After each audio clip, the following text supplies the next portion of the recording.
Sidang Mahkamah Kehormatan Dewan atau MKD DPR RI di Senayan, Jakarta memutuskan anggota DPR Uya Kuya dan Wakil Ketua DPR RI Adis Kadir tidak melanggar kode etik. Putusan itu dibacakan Wakil Ketua MKD Rabu 5 November 2025. Sementara 3 anggota lain, Ahmad Sahroni, Eko Patrio, dan Nafa Urba dinyatakan melanggar. Keanggotaan ketiganya nonaktif selama 6 bulan.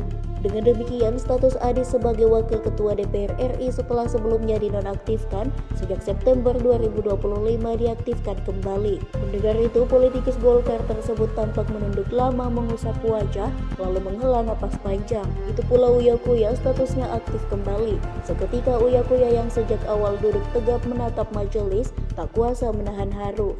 Ia mengusap air mata yang jatuh di balik kacamata hitamnya. Mereka berlima sebelumnya disorot publik usai pernyataan dan aksi mereka terkait isu dugaan kenaikan gaji anggota DPR memicu demonstrasi besar pada Agustus 2025 lalu.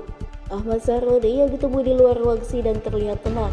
Dia menerima keputusan MKD dengan lapang dada. Politikus Nasdem itu justru menyebut peristiwa ini sebagai bahan introspeksi.